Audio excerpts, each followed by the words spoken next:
Hi everyone, today I wanted to talk a little bit about the pros and cons about the job of being a flight attendant because I get a lot of comments and people asking me, why are you doing that job, and isn't it too you know are you not getting too tired, and people ask questions. So I decided, and also to make the decision for you guys who are maybe wanting to become a flight attendant easier, so you can see the pros and also the cons of the job, because it's an awesome job. That I want to say. Like, first, I love it. It's my dream job, and but it does come with a downside, obviously. So yeah, that's what I want to start out with. And I want to start with I think I start with the pros, and then I go to the cons. So the first pro is definitely it is not a 9 to 5 job. It's not a boring job. It's like an adventurous job. So for everyone who doesn't like to sit in an office or have the same routine every day, it's an awesome job. Then you get to travel, obviously. You get to places you would normally never see. Like, I get to Brazil, I get to India, Tokyo, a lot of places in Europe, a lot of places in the United States, China. There is so many, Brazil, Mexico. There's so many places you would never go to on your own vacations that, like, for me, I have never considered ever to go to India, and I stayed there for 4 days over New Year's. I would have never considered going over New Year's to India at all, like private, like just for a leisure trip. Never. But with my job, I went there and I had this awesome experience to party in a hotel with a lot of Indians that they like to dance and they know how to party. It was an awesome experience. We got to see the Taj Mahal. It was breathtaking. I would have never experienced that without that job. So definitely travel, one of the pros. Then you get to see the world. Well, that comes with the traveling, and you see places you never seen before and you would never see in any other um, like with any other job. Then there is a really, and that's I think one of the things that I like the most, a really unique feeling of being crew. When you walk out the plane and you're like 15 people walking down the airport in your uniforms, this is I feel this is a feeling no other job will ever give you. You feel like you've been part of this group, and kind of feels like, okay, this now sounds exaggerated, but it feels like, you're the part of a group of celebrities walking down an aisle, and you're like, oof. You walk there, you have the three captains, the three pilots, and walking with you, and then there could be even some music while we walk there. I don't know. It's as you see, I get super excited even when I only think about it. This is such a unique feeling you will get in no other job, and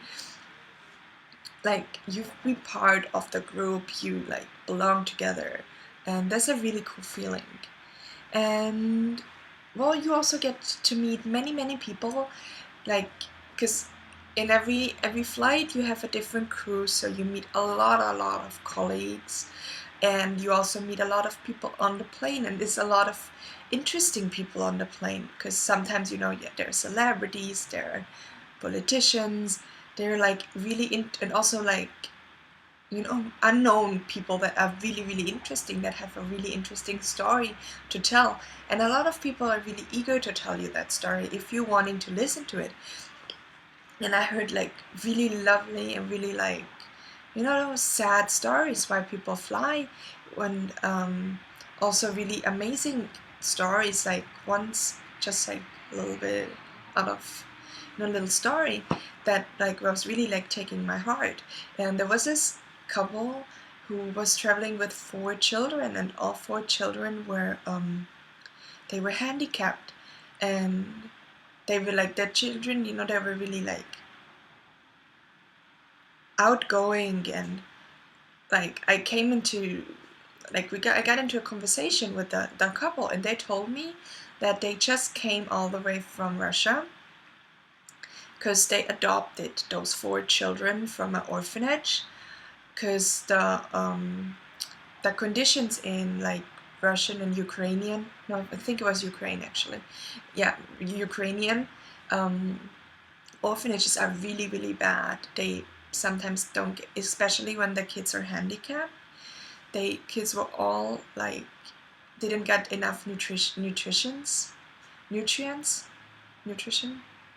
and as they didn't get enough to eat, enough vitamins and everything. That's why they were like not as developed as other kids at their age. And this couple flew all the way there to adopt 4 children, and I was like, my jaw dropped, and I didn't know what to say, because I think you never get to meet people who are like as awesome as this. Like, this couple was just awesome. And this is like, you know, I feel this is like the people you meet there, they give you so many different perspectives on the world, and you don't meet that many people on other jobs. Then one of the advantages, you have changing colleagues. So if you don't get along with one very well, it's just a flight. Next flight is different colleagues. You don't have to worry about it. Can be a really big advantage. Then you get discounts on hotels, on flights, and on some other things, which I think is a good thing. You know, like you go to a hotel and you say like, oh, I'm crew from this airline. Do you have like, you know, contract? And they say yes. You only pay like half of the price, and you're like, yay! So that's a good thing. And also being part of a community. And now I don't mean like the crew itself or your airline, but the entire flight attendants all around the world. It's a community, trust me, guys. There's so many groups on Facebook where like flight attendants all over the world exchange their thoughts, tips, tricks, everything. And whenever you need like help, like I trust you, somewhere in the world there's a flight attendant who's gonna help you out. So this is awesome. And then now come like the disadvantages, the cons. I don't like to talk about the cons. No, but it is important to talk about it. So first of all, if you decide to do that job, you can say goodbye to weekdays, weekends, holidays, birthdays, Christmas, Thanksgiving. What is it? There is not going to be Monday, Tuesday. There is going to be flying and no flying. That's it. Crew scheduling doesn't mind if it's your mom's birthday. They don't mind if it's Christmas. They don't mind if it's New Year's or if it's even your birthday. If you need to fly, you need to fly. Period. If it's your brother's wedding, period. And you gotta fly, you gotta fly. So these things, or when all your friends are off at the weekends and you fly an entire month every weekend, it can be quite the downside, but it comes with it. Then, especially that you are away so often, one of the downside is that you need to keep up with your friends all the time. You will realize after you do like a job for some time that like you always have to approach your friends. You always have to be like, oh, this weekend I'm here, you guys have time. Because like, and also if you want to see them, reach out to them, because it's really, really important to keep like a stable family and friends around you, because you have like a really different lifestyle, so it's really important. But it always has to be you to reach out, because they don't know when you're gonna be home and when you're gonna be flying, so you're gonna reach out once you're home. Another really obvious con is the jet lag. You will have to handle the jet lag, you will have to deal with it a lot, but trust me, it's not as bad. Like you will get like some tips and tricks for yourself, and yeah, maybe I'm gonna do a video on how to fight jet lag. Then also you're working long and very odd hours. Sometimes you work really, really early in the mornings, and with really early in the mornings I mean waking up at 1 a.m. And sometimes you work really, really late at night, meaning you start working at 10 p.m. or 11 p.m. And then you work for 14 hours straight. this is really odd hours, it's really long hours. You will be on your feet for really long hours. You'll be standing, you will be walking in not so comfortable shoes sometimes. So keep that in mind. If you don't like to stand and walk and wear heels, maybe it's not the right job. Then I have like a little list, you know. Oh, you have to know how to handle angry and scared passengers, because that will happen to you a lot. A lot of, like, I think it's around 30% of the people who come into a plane are not free of fear of flying. I don't mean they like super scared, but they're not free of fear. So keep that in mind when you have passengers who complain a lot. Sometimes they just nervous what's going on. They don't fly that often. They don't know everything. They don't know that an airplane is the safest transportation of all in the world. It's safer than the flight itself is safer than your drive to the airport. So you're gonna keep that in mind. You're gonna keep handle also angry passengers who just angry and who don't treat you respectfully, because a lot of people, they don't think that respectfully of the job as a flight attendant, which I cannot understand, to be honest, but that will happen too. And you just have to build like a barrier to keep that, like, you know, you have to keep it on the uniform.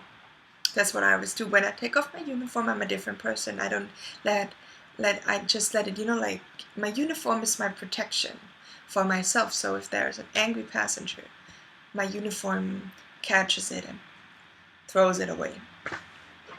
Next thing you have to, there might be turbulence. It doesn't happen that often, but it happens. Sometimes it happens not as bad, sometimes it happens as bad. You need like, sometimes it is just not like super shaky like this, but you know, it goes like this for 3-4 hours. If you have like problem with your stomach, think about it. That can happen. You can have, I once flew to Sao Paulo and it was bumpy from leaving Munich until reaching Sao Paulo, which is 13 hours later, and it was literally bumpy from start to beginning. First we had over the Alps some winds who were shaking us around, then we came to the cloud zone, like over the Atlantic, it was like, boo. So if you have like a problem with your stomach, think about it. It can happen a lot. Also, like, in the domestic flights in the US are often shaky, so think about it.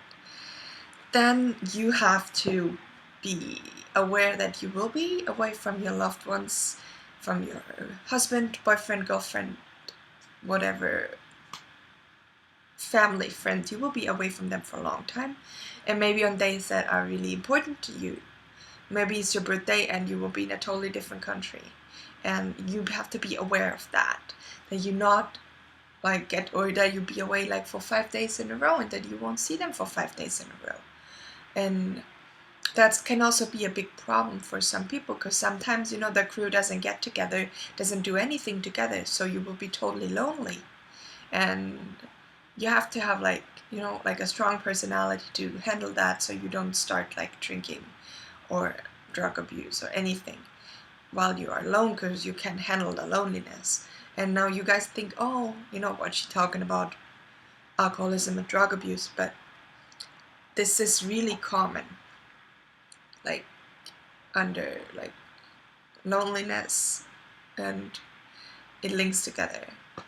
And then the last con that I have for you guys is you have to be able to handle emergencies. There will be emergencies on board.